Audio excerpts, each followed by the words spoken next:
Tous, aujourd'hui je vais vous présenter la Slab Ultra 3 version 2.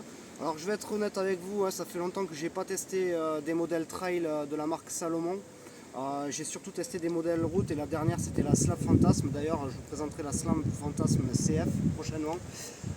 Donc la Slab Ultra 3 version 2, il y a des améliorations qui ont été apportées, je vous en dirai beaucoup plus dans le retour test. Ce que je note dès la prise en main et puis au niveau du poids, on est sur un poids de 275 grammes dans la taille 43 testée, on est sur un drop de 7 mm. Bon, on va pas dire qu'on est sur un modèle à indice minimaliste, mais bon, ça reste plutôt correct.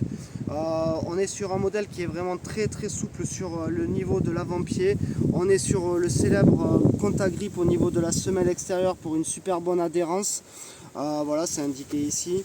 La semelle intermédiaire qui est vraiment assez molle, qui est pas rigide, donc on est sur quelque chose qui est assez stable là pour avoir fait plutôt quelques foulées avec. Ça reste un modèle relativement stable au niveau de l'accroche. On a un pare-choc somme toute classique mais quand même assez rigide sur l'avant.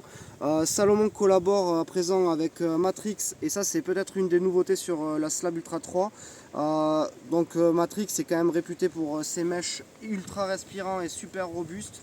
Ce qui est méga bluffant quand on enfile la chaussure, c'est qu'on est sur une languette intégrée au niveau de tout le chausson. Donc c'est méga confortable, ça fait une espèce de guêtre intégrée. On est sur un laçage quick lace, mais ça c'est vraiment célèbre avec le petit pocket lace pour ranger à l'intérieur quand on enfile. Vous verrez la petite vidéo de présentation. Vraiment au niveau de la torsion aussi, c'est quand même relativement flexible au niveau latéral, au niveau longitudinal, c'est ce que je vous montrais juste avant. La tige elle est relativement haute, donc le tendon d'Achille est assez protégé, un super bon maintien. Moi je suis assez bluffé là sur les premières foulées, c'est méga confortable, voilà, retour test à venir dans quelques semaines. Salut!